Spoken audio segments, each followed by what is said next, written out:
Before I provide the speech, Mark asked me many questions. Means I didn't write in my speech the answers of that questions. Then might be we can exchange and discuss that later on.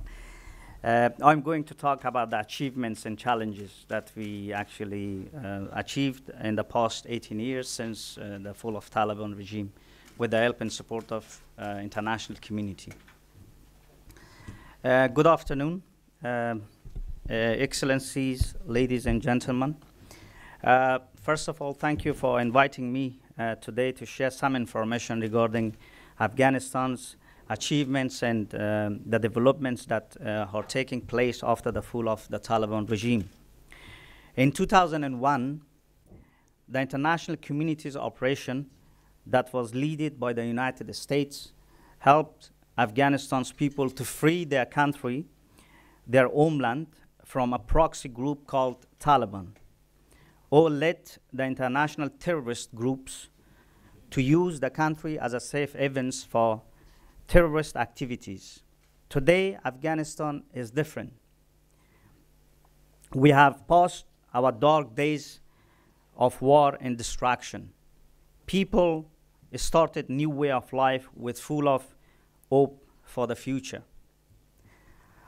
I'm going to thank the substantial help and assistance of our international strategic partners, including NATO forces, that made Afghanistan to have great achievements in terms of political transition, rebuilding institutions, exercising democratic process, such as presidential and parliamentary elections, and reconstructing the national economy from ground zero.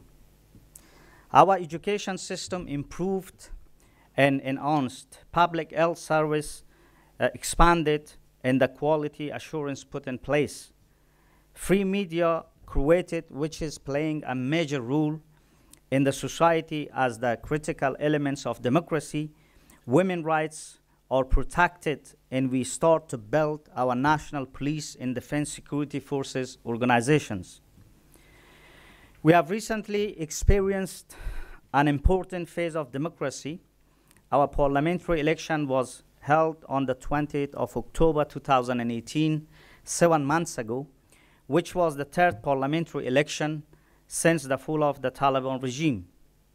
The election and the people participation, including men and women, in the process are seeing the success of democracy. Despite the security threats and many other obstacles, people participated enormously and practiced their rights to vote.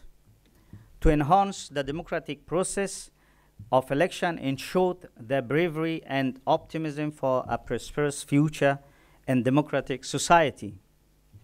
Afghanistan, with the support of international community and its strategic partners, working towards peace, stability, democracy, good governance, development program, and self-reliance, and is experiencing a new era of change. We have shown commitment to creating opportunities by demonstrating our abilities to tackle the major challenges. In this regard, the National Unity Government makes efforts to reform the institutions and fight against corruption. We believe that for a prosperous future, quality of life, to achieve government goals, social and political justice is necessary. So to achieve that, education can play an important role. Therefore, the development progress of our education system is amazing. School enrollment has increased from less than 1 million, means 1% female in 2001, to 9.3 million, 38% female in 2018. Numbers of teachers in government schools increased from less than 16,000, 10% female in 2001 to more than 200,000, 34% female in 2018. Over 62% of teachers have the qualification of grade 14 and above, and there are more than 20,000 teachers in private schools in 2018. Moreover, the new national curriculum and textbooks developed have been implemented. Education supervision and monitoring and evaluation mechanisms are in place to ensure the delivery of fair and quality education. In our higher education system, we also witness a great change. From a few public universities in a few major cities 18 years ago, now the number of public universities increased to 38 with 186,000 students and 143 private universities and institutions with 223,058 students. In addition to that, hundreds of students yearly study abroad and they come back with new experience and new knowledge which can help capacity building strategy and also our connection to the world. Since 2001, Afghanistan has made significant progress towards rebuilding the political system, public health, and all other areas. The life expectancy has been dramatically improved from 44 to 63 years. Women engagement in different aspects is considerably increased. And good example is that they have occupied 68 seats out of 250, which makes 27% of the House of Parliament. The key electoral members, judicial and executive branches, and representatives have been enhanced. Remarkably, gender equality and women's civic and political rights and leadership have also increased. The regional economy and connectivity is improved. We are working on our trade and transit strategy. The Lapis Lazuli Agreement is a great example, which this initiative we will reinforce our infrastructure and enhance our connectivity, development, and energy. That will allow us to sell our goods and export our product to Europe. Considering Afghanistan's foreign policy, which the primary focus of our ties and shared values has to be our neighborhood, which is our immediate periphery, both our security and prosperity are closely interlinked and interdependent with our neighbors. We have impacted a new vision to the relationship in the region, which entails routinized exchanges, greater connectivities, and growth on the economy. This also involves leveraging our common civilizational heritage to build a relaxed relationship, closer contact, and deeper connection within the region. Our approach has been essentially consultative and outcome-oriented that ties it with our security interests. Although with the above-mentioned achievements, we have still challenges to overcome, particularly in terms of peace, security, and unemployment. We believe that to end the conflict, the political solution is needed. The National Unity Government of Afghanistan few months back announced unconditional peace talk with the Taliban insurgency group. In addition to that, our strategic partner playing a substantial role for peace process. The State Department Special Representative for Reconciliation, Zalmay Khalilzad, efforts is welcomed for his attempt to bringing Taliban to the negotiation table with the government of Afghanistan. As Taliban showed during their negotiation in different places, different level, with different delegations, that they are unable to take decisions independently. We are open to negotiations and we believe on sustainable peace and security. Therefore, our government announced and offered unconditional peace talk to the Taliban to end the conflict. The initiative of peace talks with the Taliban, welcomed by the international community and our strategic partners, and will be leading by the National Unity Government. Germany also played an important role for peace process, and their role will be substantial in the future. And based on my information, they will cooperate with the Qataris and other international partners in terms of managing and organizing peace talk between the government of Afghanistan and the Taliban. Our new generation rule with new values and fresh thinking. They are feeling responsibility and are involved in politics, economy, media, civil society, and so on. I believe we cannot go back to the dark days of the Taliban regime. The new generation is committed to protect the country and democracy, which achieved by the 10,000s of our national defense, police, and security life. We will hold presidential election in September 28, and our government prepare and committed on the timing election. In conclusion, I thank our friends and strategic partners that helped and assist Afghanistan to achieve its target goals in the past 18 years.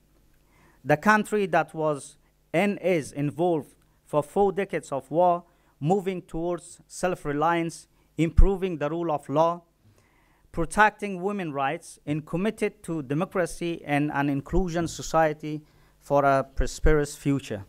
Thank you.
Thank you.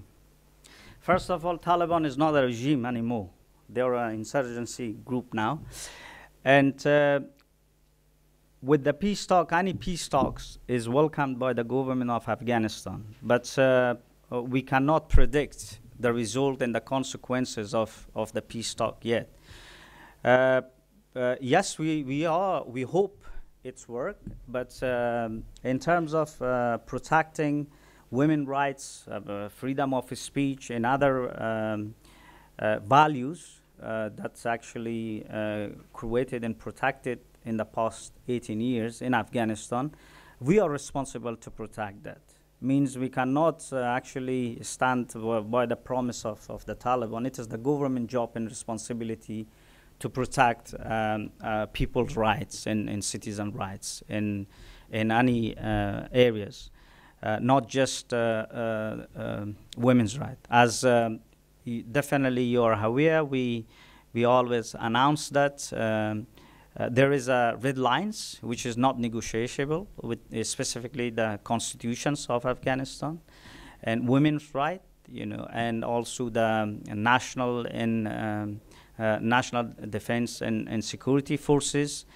There are a red line for Afghanistan's government. It is not negotiable with any group, including Taliban. Additional questions or comments? Acting Ambassador? Yes, please. My name is Dick. Burhan from Somalia originally. The question is,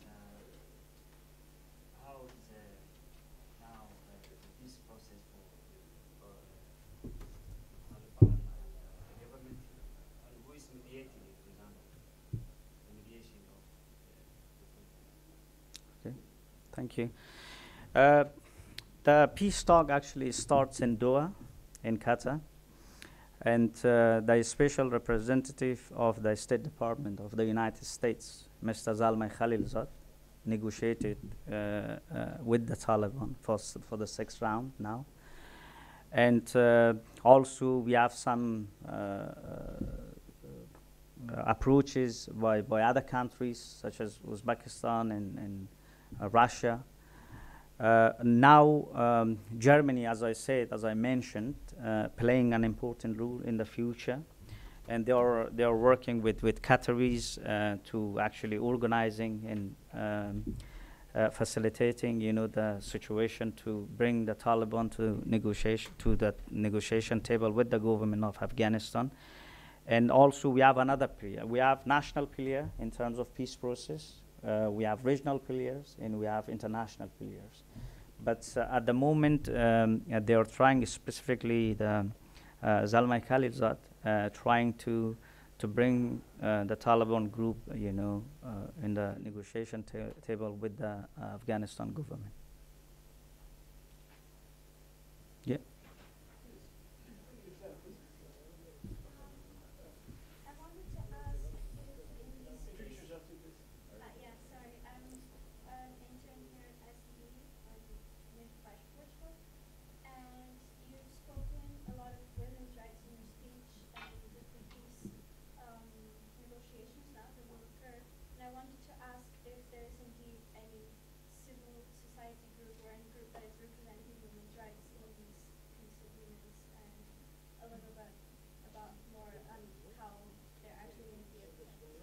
Okay. Once when the special representative of the United States spoke with the Taliban, and they asked for the list, and the list which was prepared by the presidential palace, there were at least 3 women, including that was 11 of them, of the delegations, and 3 of them were women. And they are working in all level of the government and the level of deputy ministers. Yes, and also we have civil societies. In Afghanistan, they are active in terms of peace process. But the delegation, which will be announced in the future, that will include people from civil society, from media, and from the government as well. Yeah. Yes.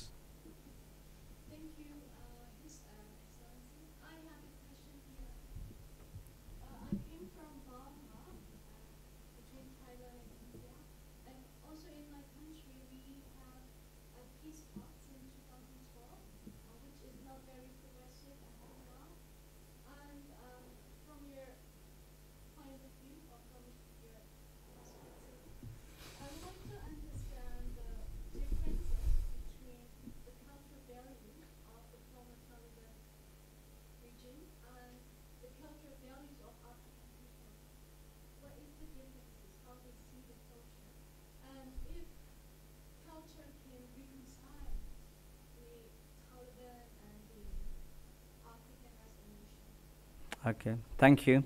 I don't know, to be honest, much about African culture, but I can tell about, I can speak about Taliban culture. Means they were created, means that the peace process in Afghanistan itself is very complicated. Sorry, it was my mistake. I was very exciting. I should say like Okay. Thank you then. I said how I can compare that. A great expert of Afghanistan sitting here, then you will talk. And the peace process itself is very complicated in Afghanistan. First of all, the war in Afghanistan, it is not internal war or civil war. It is the consequences of Cold War. Yeah, the presence of extremism and terrorism in the region is the consequences of Cold War. So with the creation of Taliban, they have Islamic ideology, but they interpret it in different ways, on their own ways. Yeah, do you want? Okay. So their action actually based on Sharia law, as they say it, you know, that's their interpretation. So I cannot see any changes in terms of values in the when means Taliban was in power and now. And if you compare to the difference culture between the today's Afghanistan society and Taliban, it is much different. Yes, completely different, specifically with the rules of new generation, specifically in the past 18 years. Yes, we have now media. Everyone can say, you know, their own opinion to the government, or I mean, they can criticize the government. They can share their opinion. You know, means lots of discussions, political discussion will take place in media. So we have might be, if I'm not wrong, about as far as I got the numbers, 86 private TV stations we got in Afghanistan, yeah, and hundreds newspapers. So the young generation actually connected with the world, means they are aware what's going around them, specifically people who are living in the cities, yeah, who actually have access to media, to electricity, to internet. So it is completely different values and different culture. But when you come to the reconciliations, you have to do a great, you know, diplomacy to work, you know, to actually accept their values, and they should accept your values to come to actually reach, you know, a peace deal. Yeah. Okay. Yes. Yes. You. Sorry. My name is I'm an intern here from America, and something you said just caught me. I thought maybe I don't understand what's going on like I thought I did. You said that the conflict between Afghanistan and the Taliban was not a civil war, but a Cold War. Oh, I said it is the no. I said the presence of extremism and terrorist groups, or the consequences of the Cold War, or the legacy of the Cold War, I should say. But that legacy, and defining what the legacy itself is, so their conflict right now, though it may be the result of a Cold War, would you still say that their outbreaks would be a civil war? Would you call it like a civil outbreak? What is it exactly, the conflict between them and Afghanistan? What would you label that? As I mentioned in my speech, Taliban are not independent group. Yeah, they are a proxy group. Right, which is why one might think it'd be a civil war. Would it be more accurate to say it's a civil outbreak? No, because it is not. We cannot call it civil war, because they are fighting for some other interests, for other countries' interests, and means in Afghanistan. That's why I said the situation is very complicated. You have regional players and international players. Yes, Afghanistan is surrounded by Iran, Pakistan, China, Russia, then furthermore Turkey, and then you have Saudi Arabia involved in the politics of Afghanistan, then the international community. Yeah, it is not very easy to actually explain things like, okay, just we know the group of Taliban. Yeah, Russia, we didn't know Russia have contact, you know, or means no Taliban, or they have contact with Taliban. With the Taliban regime actually was the great enemy of Russia. So when the peace talk come, you know, and then Russia invited the Taliban group, and they said we have a relationship with the Taliban, and the Taliban group went to Russia, to Moscow, you know. So it is very, very complicated. We have different players and different levels. So with all these complications in mind, what would you call that conflict? What would you label it? You can. It is for every countries in this world actually fighting for their national interest. Yes, there is economic interest. Yes, there are political interest. You know, means I cannot go to the details of countries who got interest in Afghanistan. So I said generally, that's the reason. Yes. My name is Vishka. I'm a student in ICD, and I'm from Pakistan. Okay. You talk about that people are gaining confidence in Afghanistan, and I can I have a comment on that. That I know many Afghani people are coming in Pakistan, and they make identity in Pakistan, and they never go back to Afghanistan. Mm-hmm. And same in the case in Germany, many students and people are coming here, but they call asylum, and they are not going back. So, you are saying they are gaining confidence, but I don't think they are gaining confidence because if they are going for asylum or going for another nationality, then they have still this kind of non-satisfaction in their hearts that government is not that strong. They have to be strong. So that's my comment. Okay. To say about it. Okay. We cannot generalize about asylum or people who are actually going immigrate in countries, in different countries. We have more than 2 million immigrants in Iran, in Pakistan as well. But on yearly basis, you can see the movements of millions of people, between the borders of Iran and Pakistan. Means that doesn't means Afghanistan people lost their confidence and that they are moving. Means from because we don't have the exact statistic of our population, so it's around 30 million, I can say. So how many people are immigrated and how many people are living in Afghanistan? Yeah. Then more than 25 million people living in Afghanistan. So means there is something, there is confidence that, they have confidence to live and to work for their country.